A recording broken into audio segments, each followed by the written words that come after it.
నమస్తే రమ్మగారు. నమస్తే జయ. ఏదన్నా చిన్న కథ చెప్తారండి? పెద్ద కథ చెప్తాను. చెప్పండి రమ్మగారు. ఈ మన సిండ్రెల్లా లాంటి కథలు కొన్ని కొన్ని భలే ఆసక్తికరంగా ఉంటాయి.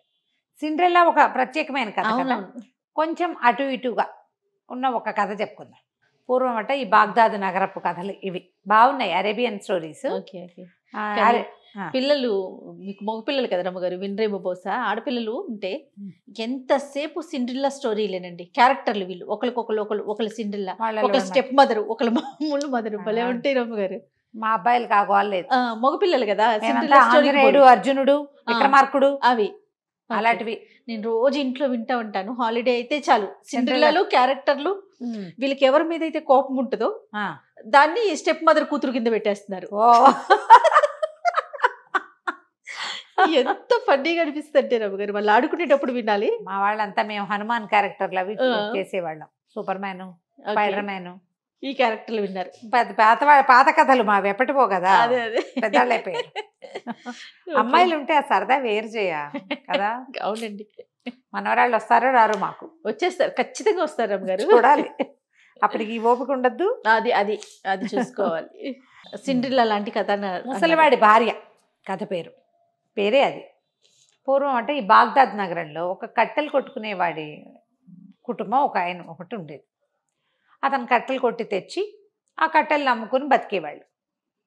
అయితే ఇతనికి ఒక్క కూతురు ఉండేది. భగవంతుడు ఇంకా పిల్లల్ని ఇవ్వలే వాళ్ళకి. పిల్ల మహముచ్చటగా చక్కగా ఉండేది. ఏదో పాత బట్టలు వేసుకుని చింకి పాతలు వేసుకున్నా కూడా పిల్ల ముద్దుగా ఉండేది. అయితే ఏమైంది, ఇతను రోజు కొట్టలు కట్టుకునేవాడు, తెచ్చుకునేవాడు, అమ్మి ఏదైనా వస్తే ఇక దాంతో అట్లా బతుకుతూ ఉండేవాడు. వీళ్ళు ఈ కట్టెలు కొట్టే అతను కుటుంబం ఉన్న వీధిలో ఒక సంపన్నుల కుటుంబం కూడా ఉండేది. వీధికి ఆ చివరి వాళ్ళు ఈ చివరి వీళ్ళు ఉండేవాళ్ళు.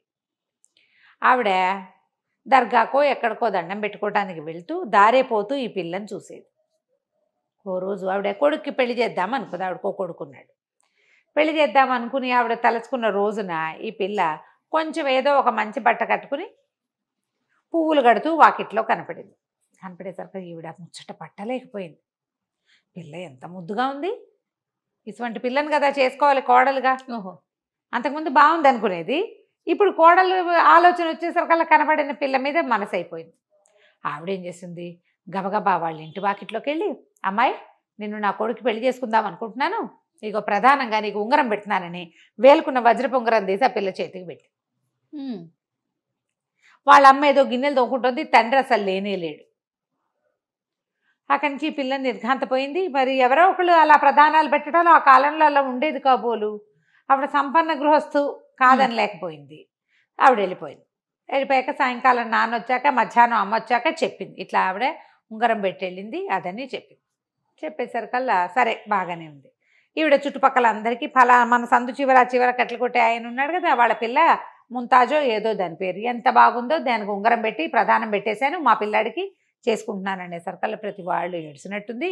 పిల్ల బాగుంటే చేసుకోవటం ఏమిటి, అటువంటి పిల్లలు మన దగ్గర మాత్రం లేరా, కులం గోత్రం చూడొద్దా, పోనీ కులము గోత్రం మన వాళ్ళే అనుకో, డబ్బు దశకం చూసుకోవద్దా, వాళ్ళ ఇంటికి మీ అబ్బాయి వెళ్తే వాళ్ళు ఏం పెడతారు, పప్పు చారు పెట్టే గతి కూడా లేదు వాళ్ళకి అని అందరూ తలా ఒక మాట అన్నారు. ఒక్కళ్ళు కూడా ఆవిడని సపోర్ట్ చేయలే. పోనీలే వాళ్ళకి లేకపోతే పోయింది, మనకు ఉంది కదా, పిల్ల ముద్దుగా ఉందన్నావు, అలాంటి మాటలు ఒక్కళ్ళు కూడా మాట్లాడాలి. పెళ్లి తెలివి నీతో 100 తెలివి అని ప్రతి వాళ్ళు అనేసరికి ఆవిడకి చాలా కోపం వచ్చేసింది. రుసరుసలాడుతూ వీళ్ళ ఇంటికి వచ్చింది రెండో రోజున. అని నా ప్రధానం క్యాన్సిల్ అని ఉంగరం లాగేసుకుంది. పిల్ల ఏడు మొహం పెట్టుకుని నుంచుంది. సాయంత్రం వాళ్ళ నాన్న వచ్చేసరికల్లా, నాన్న నిన్న పెళ్లి కుదిరింది, వాళ్ళ పెళ్ళి అయిపోయింది, ఆవిడ వచ్చి ఉంగరం పట్టుపోయింది అని చెప్పింది. గుండు మండిపోయింది. భగవంతుడా, నేనేమనుకున్నాను, అసలు పిల్లకి పెళ్లి చేయగలనా అని ఎప్పుడూ అనుకునేవాడిని, అలాంటిది ఒకరోజు పొద్దున్నే ఆశ చూపించావు నాకు, ఓ రోజు సాయంకాలం వచ్చేసరికి పిల్ల పెళ్ళి అన్నావు, ప్రధానం అన్నావు. సంపన్నులు గృహస్థులు, పిల్లవాడు బాగుంటాడు, వాళ్ళకి బోల్ డబ్బులు ఉన్నాయి, వాళ్ళే పిల్లని ముద్దుగా అడిగారు కాబట్టి బాగా చూసుకుంటారని నమ్మి నువ్వు ఉన్నావనుకున్నా. రెండో రోజు సాయంత్రం వచ్చేసరికి సంపన్నులు పోయినాయి, పిల్లాడు పోయింది, ఉంగరము పోయింది, అన్నీ పోయినాయి. చిచ్చి ఇలా కాదు, రేపొద్దున మసీదుకి వెళ్తా పిల్లని తీసుకుని, మసీదులో నుంచి మొదట బయటకు వచ్చి ఎవరిని నువ్వు పంపిస్తావో వాడికి ఇచ్చి నా పిల్లనిచ్చి పెళ్లి చేసేస్తా, నువ్వు ఉంటే ఉన్నావు లేకపోతే ఊడేవని దేవుడి మీద ప్రతిజ్ఞ చేశాడు. మర్నాడు తెల్లవారుజామునే పిల్లని చక్కగా అలంకరించారు వాళ్ళకు ఉన్నంతలో. పెళ్లి కూతురులాగా అంటే జల్తారు మేలు ముసుకేదో వేస్తారు. వీళ్ళు పిల్లలు 10 ఏళ్ళ నుంచో 8 ఏళ్ల వయసు నుంచో తల్లులు కుట్టుకోవటం మొదలు పెడతారట. అవి పిల్లలకి ఇవ్వవలసిన వస్తువులు అవన్నీ కూడా తయారు చేసి పెట్టుకుంటారు. మనం వెండి బంగారాలు చేరుస్తారు కదా మన వాళ్ళు, అట్లా వాళ్ళ పద్ధతి అనమాట అది. అని కుట్టేసుకున్నారు. ఆ కుట్టిన మేలు ముసుగు వేసి పిల్లల్ని అలంకారం చేసి పువ్వుల దండలు అవి వేసి ఏదో మొహానికి ఏదో కడతారు కదా, అవన్నీ గట్టి తీసుకుపోయి మసీదు వాకిట్లో నుంచున్నారు. మసీదు ఇట్లా పావుతక్కువ 5కి అయిపోతుంది. నమాజ్ అయిపోయాక జనాలు బయటకు వస్తుంటే మొట్టమొదటి ఒక ముసలి వాడు ఎవరో వచ్చాడు బయటకి. ఈయన పోయి ఆయన చేయించేసుకున్నాడు. ఈ పిల్ల తండ్రి ఆ కట్లు కొట్టి ఆయన పట్టుకుని, బాబు రండి మా అమ్మాయిని ఇచ్చి పెళ్లి చేస్తాను మీకు అన్నకానే ఆయన అన్నాడు, అయ్యా నేను ముసలివాడిని ముష్టివాడిని నాకు ఇచ్చి పెళ్లి చేయటం ఏమిటి అంటే, కాదు బాబు మా పిల్లకి ఓ పెళ్లి సంబంధం కుదిరి మర్నాడు పోయిందండి. భగవంతుడు ఉన్నాడని నమ్మాను నేను. దేవుడికి చెప్పా మసీదు నుంచి తొలిగా ఎవరు బయటకు వస్తే వాడికి ఇచ్చి పెళ్లి చేస్తాను. దేవుడికి ఇచ్చిన ప్రతిజ్ఞ నేను ఎలా కాదంటాను. నువ్వు కాకుండా ముసలివాడికి అక్కడ కుష్టివాడు వచ్చినా సరే మా పిల్లనిచ్చి పెళ్లి చేయవలసింది దేవుడికి చెప్పాను. మరి అంతే మొక్కు, దేవుడి మొక్కు తీర్చుకోవాల్సిందే. కాబట్టి మా పిల్లనిచ్చి పెళ్లి చేస్తే తండ్రి ఉండండి ఖాజీ గారిని పిలుచుకొస్తాను. నువ్వు ఖాజీని పిలుచుకొచ్చాను. ఆయన వచ్చి 4 వాక్యాలు చదివి పెళ్ళి అయిపోయింది అన్నారు. నిఖానామా రాసేసుకున్నారు. అక్కడి నుంచి ఆ తండ్రి కాస్త ఏడ్చి శోకాలు పెట్టి పిల్లని ఆయనకు అమ్మకం పెట్టేశారు. వాళ్ళు విచిత్రంగా ఉంటాయి కదా. మన జానపద కథల్లోనేమో రాజుగారు అబ్బాయి ఎటో వెళ్తాడు, రోడ్డు మీద ఎవతనో చూసేసి పెళ్లి చేసుకుంటాడు, అంతే వెళ్ళిపోతాడు. ఇది ఇక్కడే ఉంటుంది. ఈ కథల్లో ఇలాంటివి కనపడతాయన్నమాట. అక్కడి నుంచి ఏమైంది, వీళ్ళు ఈ పిల్లని ఆయనకి ఇచ్చి పంపించేశారు. ఆ ముసలాయన ఈ మసీద్ నాకు ఎక్కువ దూరం నేను వెళ్ళను, ఈ మసీదు పక్కనే అని చెప్పేసి మసీదు పక్కనే ఒక చిన్న కొట్టం లాంటి ఒక గది ఉంది. ఆ గదిలో తీసుకెళ్ళి పెట్టాడు అమ్మాయిని. రోజు సాయంకాలం 5 రాగి కాసులు 5 ఒక రొట్టె తెచ్చి ఇచ్చేవాడు. కాపురాన్ని పంపేశారు. ఇక ఆ పిల్లజోళ్ళకి వీళ్ళు వెళ్ళకూడదామా నాన్న వెళ్ళిపోయారు. సాయంత్రం అయ్యేసరికల్లా 5 కాసులు తెచ్చిచ్చేవాడు, ఒక రొట్టె ముక్క తెచ్చిచ్చేవాడు. ఆ పిల్ల రొట్టె ముక్క తిని ఆ 5 కాసులతో ఏమొస్తే అదే కట్టుకుని అదే పెట్టుకుని అటగే ఉండేది ఆ గదిలో భర్త వచ్చేదాకా. సాయంత్రం వచ్చేవాడు, వెళ్ళిపోయేవాడు. ఇదే కథ నడిచింది. ఇంతలో ఏమైంది, కొద్ది రోజులు పోయాక ఈ తల్లి పిల్లని చూసొద్దామని వెళ్ళేసరికల్లా చిన్న గూడు లాంటి గుడిసె, అందులో ఏ పోషణ లేకుండా అర్భనాకారంగా తయారైన తన పిల్ల మురిగ్గా పాడుగొట్లాడుకుంటూ ఆ ఇంట్లో వస్తువులు లేవు, ఏమీ లేవు, పిల్ల ఏం తింటోందో, ఏం పోషణ ఉంది, అంతేగా. దాంతో ఆవిడ లబోది బొమ్మ నేర్చింది. అయ్యో పిల్ల ఇట్ట అయిపోయింది, చింకి గుడ్డలతో అయిపోయింది, బట్టలు లేవు పాతలు లేవు, దీనికి ఇట్లాంటి పెళ్లి చేసాం, భగవంతుడు లేడా అని ఏడ్చింది. అక్కడి నుంచి మా ఇంటికి రమ్మనేసరికల్ పిల్లని రానమ్మా మా ఆయన సాయంత్రం అయ్యేసరికి వచ్చేస్తాడు, భర్తను అనుసరించి వివాహాన్ని గౌరవించాలి, అది సిద్ధాంతం. మా ఆయన వచ్చేసరికి ఆయన వచ్చేసరికి మళ్ళీ తీసుకొస్తాను. ఇంటికి వెళ్ళాక ఆవిడ ఏం చేసింది, తల్లి శుభ్రంగా పిల్లకి తలెట్టి పోసి వాళ్ళకు ఉన్నంతలో తలెట్టి పోసి అన్నం పెట్టి కొంచెం తన దగ్గర ఉన్న మంచి బట్టలు ఏవో ధరింపజేసి కూర్చోబెట్టుకుంటే, ఈ లోపల ఏమైంది, వీళ్ళ వీధి చివరి సంపన్న గృహస్థు ఇంట్లో పెళ్ళి. ఏ కుర్రాడికైతే దీన్ని చేసుకుంటామన్నారో ఆ అబ్బాయి పెళ్ళిట. అక్కడి నుంచి వాళ్ళు పెళ్లి పిలుపుకొచ్చారు, పెళ్ళికి రమ్మన్నారు. ఈవిడంది అమ్మ రావే వాళ్ళ ఇంట్లో పెళ్ళి, మన వీధి చివరి మన చిన్నప్పటి నుంచి ఇక్కడే ఉన్నారు కదా పెళ్ళికి వెళ్దామని అనేసరిగా పిల్లంది నేను రాను వాళ్ళ ఇంట్లో పెళ్ళికి, మా ఆయన అడగకుండా నువ్వు రమ్మంటే నేనేటా వస్తానమ్మా, అట్లా రాకూడదు, నేను రాను. అత్తగారు ఏం చేసింది, పిల్లని వెంబడి పెట్టుకుని సాయంకాలం మసీదు పక్కన ఉన్న ఆ చిన్న డేరాకి తీసుకుపోయింది కూతుర్ని. తీసుకుపోతే ఏమైంది, అక్కడికి వెళ్ళాక అల్లుడు గారు ఫలానా మా వీధి చివర ఉన్న సంపన్నుల ఇంట్లో పెళ్ళండి, మా చుట్టాలు పక్కాలు అంతా వస్తారు, మా వీధిలో వాళ్ళంతా వెళ్తున్నారు, మేము అదే అక్కడ ఉన్న వాళ్ళమే కదా, వాడకట్టులో పెళ్ళికి వెళ్ళకపోతే బాగోదు కదా, తెల్లారులేస్తే మొహాలు చూసుకోవాలి, మరి మా అమ్మాయిని కూడా తీసుకెళ్తానంటే మా అమ్మాయి రానంటుందంటే ఎందుకు వెళ్ళావు వెళ్ళన్నాడు ఆయన. అనేసరికల్లా కాదు నేను వెళ్ళను, నాకు ఇష్టం లేదు అంది. అనేసరికల్లా ఎందుకు, ఆ అబ్బాయి నేను పెళ్లి చేసుకోవాల్సిన వాడు కదా, చక్కగా అలంకరించుకుని వెళ్దు కానీ ప్రేమలో పడితే వాడిని పెళ్లి చేసుకుందు కానీ అంటే చీచి అంది అమ్మాయి. చీచి నేను అట్లా చేసుకోను, నేను ససేమిరా వెళ్ళనంటే నువ్వు వెళ్ళి తీరాలి నా ఆజ్ఞ అన్నాడు మొగుడు ఆ ముసలాయన. సరే ఇంతలో ఈ అమ్మాయికి 5 కాసులు రొట్టె చేతిలో పెట్టాడు. ఆ పిల్ల రొట్టె తింటుండగా ఆయన వెళ్ళిపోయాడు. ఆయన కాసేపట్లో ఏమైంది, ఓ బండి వచ్చింది. ఓ బండిలోంచి ఒక 2 ఆడవాళ్ళు దిగారు. చక్కగా మంచి భలేగా ఉన్నారు వాళ్ళు, బండి కూడా సూపర్గా ఉంది. ఆయన వెళ్ళిన 1 గంటకు వచ్చారు వీళ్ళు.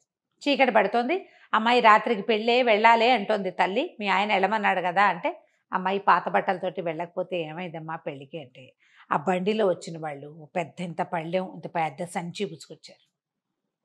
పుచ్చుకొని లోపలికి వచ్చి, అమ్మాయి ఫలానా ముసలాయన పెళ్ళానివేనా నువ్వు అని అడిగారు. అవునండి అనేసరికి, మీ ఆయన పంపించాడు, నువ్వు ఎక్కడికో పెళ్ళికి వెళ్ళాలట కదా, నిన్ను అలంకరించమన్నాడని శుభ్రంగా అమ్మాయికి ఫేషియల్ చేసేసి హెయిర్ స్టైల్ నీట్గా అందంగా చేసేసి మంచి బ్రహ్మాండమైన లెహంగా తెచ్చారు. బట్టలు, వాళ్ళు తెచ్చిన నగలు, బట్టలు వీళ్ళ జీవితంలో వాళ్ళ ఊహకు కూడా రావు. చక్కగా అలంకారం చేశారు. చేసి ఇంకో బండి వచ్చింది, ఈ బండి ఎక్కి పెళ్ళికి వెళ్ళమన్నారు. బాగుంది. అక్కడి నుంచి వేళ్ళకి ఉంగరాలు పెట్టారు. నువ్వేదైనా నీ ఒంటి మీద వస్తువుల్లో ఒకటి పెళ్లి కూతురికి బహుమతిగా ఇవ్వమన్నాడు మీ ఆయన అని చెప్పారు. పెళ్ళికి వెళ్తుంటే మరి పెళ్లి కూతురికి బహుమతి ఇవ్వద్దు. సరే, అక్కడి నుంచి తల్లి పిల్ల ఇద్దరు బండి ఎక్కారు.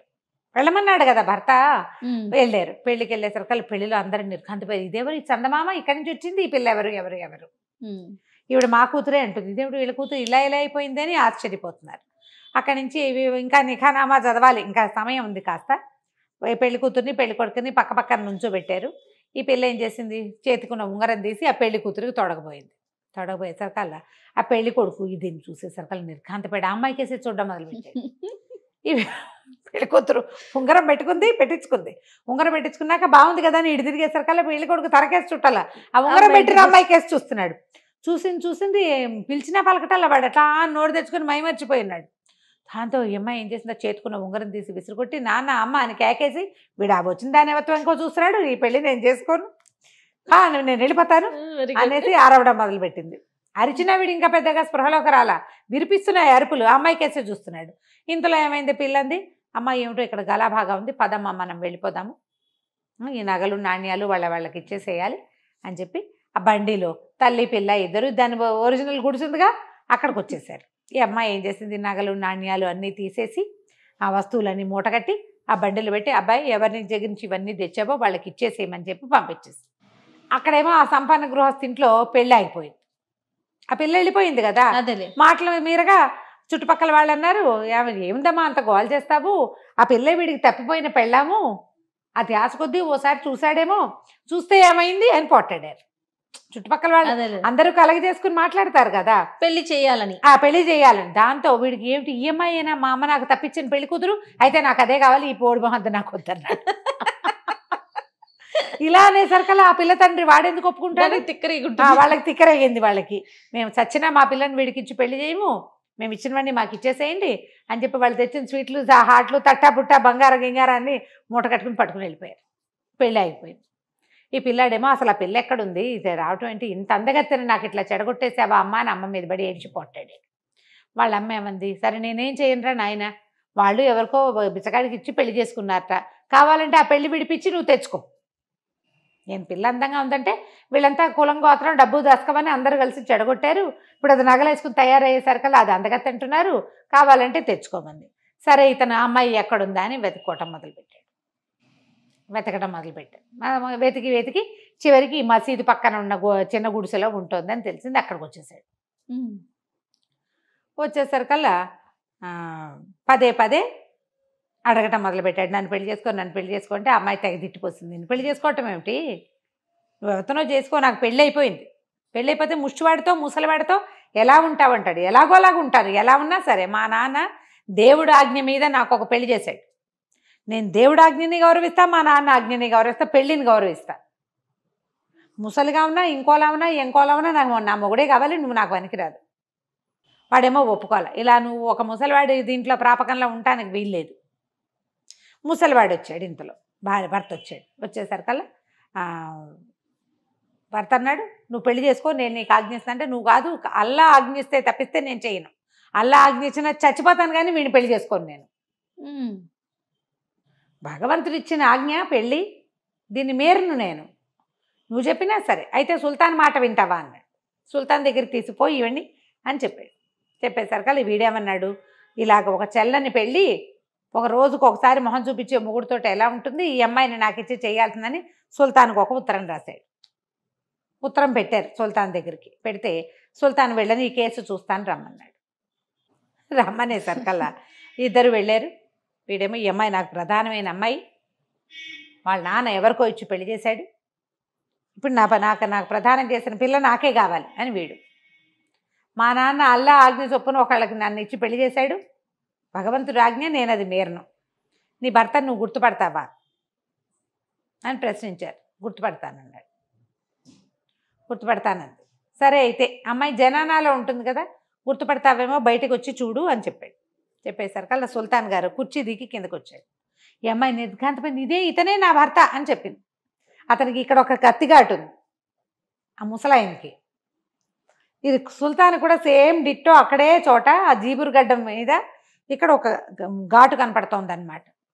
ఆయన భర్తకి ముసలతను కదా, ఇట్లా ముసలి గడ్డము, జుట్టు ఇట్లా జీబుగా ఉంటుంది, మొహంతో ఇలా కుంచుకుపోయినట్టుంటుంది, వంగిపోయి నడుస్తాడు. ఈ సుల్తాన్ టైం అని చువలాగా నుంచుని ఉన్నాడు. కానీ అతని మొహం సేమ్ డిట్టో ఆ ముసలివాడి మొహమే. ఇక్కడ ఒక ఘాటు ఉంది. ఈ ఘాటు ఉన్నవాడే నాకు భర్త అని చెప్పింది అమ్మాయి. చెప్పేసరికల్లా ఒప్పేసుకున్నాడు ఆయన. ప్రజల్ని పరీక్షించటం కోసం నమాజులు చేయడానికి ఎంతమంది వస్తున్నారో చూడడం కోసం ఆయన మసీదుకి వచ్చాడు. వచ్చి ఆ మామూలు సుల్తాన్ వేషంలో రకణ అతను యువకుడు మారు వేషంలో ముసలి వేషంలో వచ్చాడు. ఆ ముసలి వేషంలో ఉన్నవాడికి ఈ కట్టెలు కొట్టే ఆయనే తన పిల్లనిచ్చి పెళ్లి చేశాడు. ఈ పిల్ల నిజంగా ఈ పెళ్లిని నిభాయించి ఉంటుందో లేదో చూడడం కోసం 3 నెలల సమయం పెట్టుకుని 3 నెలల నుంచి ఆయన వచ్చిపోతున్నాడు. కానీ ఆ పిల్లని తన ముసలి రూపంతో కనబడ్డాడు. అక్కడి నుంచి ఈ సంపన్న గృహస్థు కొడుకుని పంపించారు బయటికి. వివాహితని మళ్ళీ పెళ్లి చేసుకుంటాను అనకూడదు. ఆమె ఆ పెళ్లి వద్దనుకుంటేనే నువ్వు రావాలి, కానీ ఆమె ఆ పెళ్లి కావాలనుకుంటే నువ్వు రావడానికి వీల్లేదు. ఈ అమ్మాయి ఈ దేశపు యువరాణి, నా భార్య అని ప్రకటించారు. సూపర్. ఒక సంపన్నుడికి పనికిరాని పిల్ల సుల్తాన్కి పనికొచ్చింది. సుల్తాన్ భార్య అంటే మరి దేశానికే మహారాణి కదా, చిన్న ప్రాంతం అయినా కూడా. అక్కడి నుంచి అమ్మాయిని సాధారణంగా రాజుగారి జనానాల్లోకి, అంతఃపురంలోకి తీసుకుపోయారు. కథ కంచికి మనం ఇంటికి. సూపర్. నమస్తే. నమస్తే.